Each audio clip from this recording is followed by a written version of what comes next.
Atungatiri matinakorwo magitigwo na thutha ni amu kuma kuri gwa mwena wa Kitengela ni makorwo makihoya mutongoria wa bururi Dagitari William Ruto gukorwo makiunanira Jungwa na mutongoria wa kiama kia mungethaniro Raila Odinga niguo gukorwo makinina mirurungano iria irathie na mbere bururiini. Na oho ni moritie atongoria a kanitha makorwo magicokaniriria muingi kuona ucio niguo wira wao. Ni marekireirie na kuga ati bururi ndungiakwo na haro no bururi no wakirwo na andu guikara thi kwaraniria na gukorwo makiguana. And our attention is drawn to what happened on Wednesday, 12th July, whereby protests broke out in some parts of our country.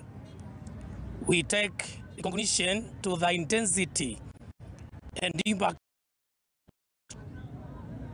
was much felt in Mlolongo, Kitengela, and our attention is drawn to what happened on Wednesday, 12th July, whereby protests broke out in some parts of our country.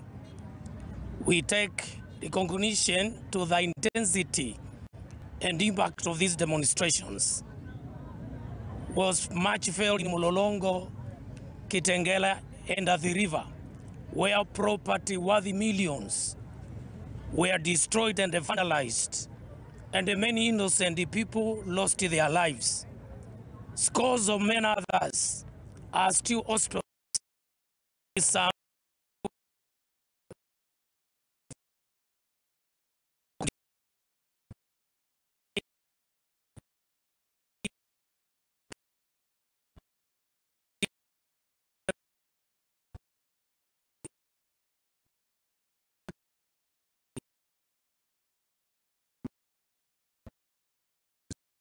Serikali na upinzani waweze kuketi pamoja, kwa sababu hawa wanaweza leta suluhu katika nchi hii yetu. Tunakuwa na uoga ama tunaona hofu kama vile nchi yetu inaheshimika katika Afrika yote. Mambo kama haya yakitokea ya kuharibu vitu ama kufanya maandamano haina maana. Kwa hivyo tunauliza rais pamoja na kinara wa Azimio wawezi kuketi pamoja ili waweze kuleta suluhu. Ni kweli maisha yamepanda, lakini wakiketi chini wanaweza tafuta njia vile utafanya ili maisha yaendelee vizuri.